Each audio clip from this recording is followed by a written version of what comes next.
There must be a there must be a saying that if you ask a rabbi a simple question, you get a long, complicated story, right? Absolutely. Yes, as it should be. And he's mesmerizing without a single note. I need paper tonight. I jotted down a few things about angels and demons. We're talking about an invisible realm, but in some ways that's what theology winds up being about. It's getting beyond the measurable, tangible world that we see. We believe in something beyond that. There's a transcendental realm that becomes important to us. Angels, at least in my lifetime, if someone brings up angels, you think of a movie like It's a Wonderful Life. You think of, poor Clarence. He does a good deed. He earns his wings. The bells ring on the tree. The fact is, I've thought about this. The whole idea of a guardian angel, at least within Christianity, has never been accepted. And my favorite theologian of the last century, Karl Barth, said, there can't be guardian angels, and if there are, they're awfully negligent. It's funny. My humor's not working tonight. They must be negligent because what happens? Like you lose your car keys and you can't find them. Dumb things happen. If you have a guardian angel, they're slack on the job, clearly. And as a minister friend of mine put it, when the show Touched by an Angel was out, he said, actually in the Bible, if you were touched by an angel, you wind up limping away or you're pregnant. If you think about this. So in the Bible, we don't really think so much about hovering presences that protect you or help you, sort of like an angelic being personally assigned to you. When the Bible talks about angels, it's more things like, you mentioned this, in Hebrews 13 in the New Testament, there's this thing about entertaining angels unawares. When there's a stranger who comes, that might be an angel in human form. So these are people, in a way, put out a challenge to us to see what kind of people are we going to be. Karl Barth, again, favorite theologian, he spoke of the angels as God's heavenly entourage, and that they are the original witnesses to the greatness of God. If you think about the gospel story of the birth of Jesus, they're angels at the beginning when it is announced that Jesus will be born, and they're there at the end of the story when the disciples come to the empty tomb. There are two angels. They're the first and the last to see the story of the revelation of God. So in Christianity, when we think about angels, the main task that is assigned to them is praising God. It's praising God. That's just what they do. They sing praises to God. And that's a clue for us, that actually whatever the angels do has something to do with human destiny, that we're actually called to praise God, if the angels, in fact, spend their time praising God. They're not only witnesses, though, to the greatness of God, they're also messengers. The Hebrew word for angel means messenger, and we get the same thing in Greek. Angelus is a messenger. We speak of the gospel, the euangelion. It's a good message. I like to subscribe, I know some of you have heard me do this in a sermon before, but the thing that Elie Wiesel once said, which is, if an angel ever says to you, be not afraid, you better watch out, because it means a big assignment is on the way. The angels in the Bible come with really hard assignments for people that scare the daylights out of people and are really difficult. Or the angels come and they announce a future that seems utterly impossible to the people who hear about this future. So they serve God. They're a transition. If you think about the story of Jacob, Jacob is asleep there at Bethel. There are angels ascending and descending on a ladder. They in a sense, form this border region between earth and heaven. In a way, they're the ones who may point us, however invisibly, that there is, in fact, this higher realm. There also is sort of a playfulness and levity about angels in historic Christianity. G.K. Chesterton once said, the reason that angels can fly is because they take themselves so lightly. Always like that. Demons, on the other hand, they're kind of the anti-angels, if you will, if you believe in demons. Now, the people, I interviewed people who say there's no such thing as angels. That's just a mythological fiction that modern thinking people can't really accept any longer. It is not a requirement that you believe that angels exist to be saved or to be a Christian. That's not like one of the questions when you get to the pearly gates. Did you believe there were angels? No, you're out. That's not the story. Same thing for demons. I am more interested in people who say there are not demons or a devil than people who say there are no angels. And the reason for this is when somebody says to me there's no such thing as a demon or personal evil forces, I want to say, where have you been living? Because if you think about life in the world, right before I came over here, I shouldn't tell this. I have a neighbor who tries to lead me astray quite often. He came over and rang my doorbell, and he said, "What are you doing tonight?" I said, "I'm going over to give this talk with Rabbi Ezring." He said, "Don't you want to have a bourbon before you go?" So I said, that's what I'm going to talk about, is there's this little evil voice on your shoulder that tries to lead you astray. And he said, I listen to mine as often as possible. Demons. Let us think about demons. I love the Kazantzakis novel, The Last Temptation of Christ. And it's a fictional story of Christ, but I like the way that he presents the devil.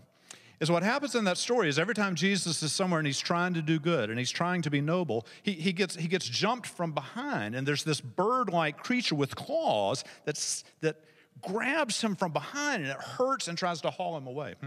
There's a force that pulls us away from the good that we would like to do. Jesus is, of course, portrayed as someone who is resistant to the wiles of the devil.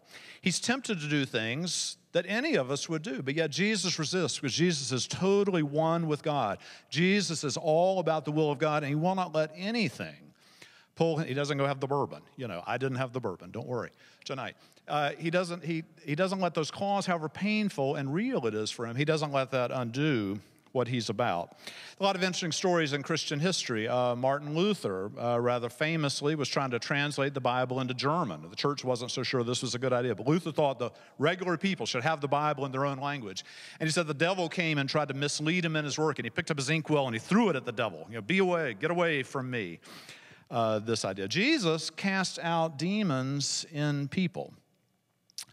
This is one of the most common gospel stories. There are people who have what today we might think of as various psychoses, mental illness. In the ancient world, they believed that those people were possessed by demons, and Jesus would heal these people somehow. We'll talk next week about miracles and what do we believe about miracles. I'll tip my hand, the healing miracles I very much believe in. And I had an interesting email exchange today with a psychiatrist who was talking about this whole idea of demon possession in the ancient world. I expected that he would think that it's a bad idea to believe there's such a thing as demons possessing people. He said, actually, it's a very healthy way to think about your inner life when you're troubled. And it's not just people that land at the psychiatrist who are troubled. We're all of us troubled in our inner life. We all have darkness in our inner world. If you don't see the rabbi and me after the program is over, we all have this in us. And he said, part of what this understanding of demons recognizes is that all of us are afflicted by something that we cannot master. Kind of the American mythology is whatever problem you have, just use your free will and do better. Nancy Reagan came on. She wanted to get rid of drugs. And what was her method to get rid of drugs? Just say no. That works really well if you're not addicted to drugs. But if you are addicted to drugs, just say no does not work very well. Now, does it? And actually, for whatever afflicts us most deeply, just say no is utterly impossible. So the recognition that we are burdened with something that we are incapable of getting rid of ourselves, we need some power beyond ourselves to be cured of that which afflicts us the most. He says that actually is a liberating thought and is a very helpful construct.